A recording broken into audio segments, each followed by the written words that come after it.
Hi there, I'm Ben from Australian Paramedical College, and it's my great pleasure today to be catching up with a former APC student and graduate of the diploma program here at APC, Nathan Seidel. We're going to find out what Nathan's been up to since finishing study at APC. Nathan, thanks for your time today. How you going? Hi, Ben. Great. Thanks for having me today. It's always a pleasure, mate. Now, if there was an APC Alumni Hall of Fame, you would be in it, mate. You'd be the first one there. And I say that not because we've had a few interviews with you, which has been great to find out what you've been up to in the mining industry. But you're so active on this student community forum, so helpful to the students, and it's not only your knowledge and your experience that you're giving to the community, but it's your passion, your obvious passion to help others. And I just want to thank you for that, mate, and really appreciate you being a part of our community. No problem at all. Love to help out where I can. You sure do, mate. You sure do. And I appreciate your time today. Now, so let's find out, what are you currently doing work-wise and study-wise?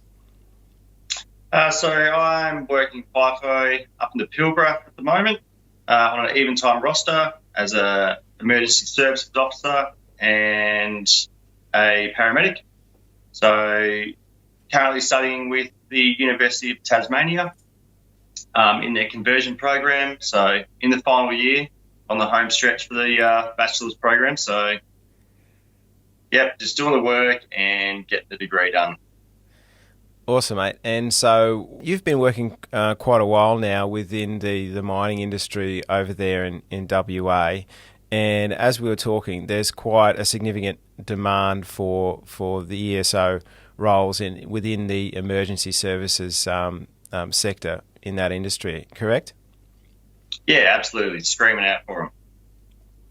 And so what do those roles entail, and what's the sort of pathway to somebody who may be wanting to get work in mining?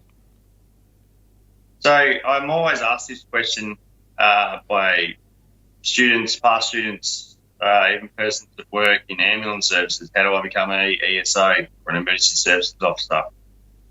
Quite simply, the minimum requirements for it are Cert 4 in healthcare, Cert 3 in mines rescue, and drug and alcohol tester qualification. So there are a couple of qualifications involved, but once these are achieved, it's definitely a foot in the door. And states like Western Australia are screaming out for ESOs. If you have the right qualifications, you are almost guaranteed work at the moment. Mate, what is it about the role that you love? You've been in for, as I said, in the game for a while now. What motivates you to keep going and obviously develop your learning and everything? Every day is different. No day is the same, and you don't know what is going to happen. You can have very quiet days, much as we don't like saying that Q word. Then you can have days where, like burns. I had burns, for example, seemed to be the hot topic a couple of swings ago. 5 burns in one day. So, you can have a day where there's nothing happening, or you can have a day where you're attending a massive incident. So it's definitely a diverse job role. It's interesting and it's never boring. And how did you find your study experience with APC, the online learning sort of part of it, and then the intensive workshops? Did that? What was your experience like? Yeah, it was really good. Obviously, APC offers the online component, which is very beneficial, especially in today's world. So there were times that were trying. There was some long parts to it, but if you're ever stuck, you'd bring APC and they'd give you a hand whenever you needed it. And the classes, they were excellent.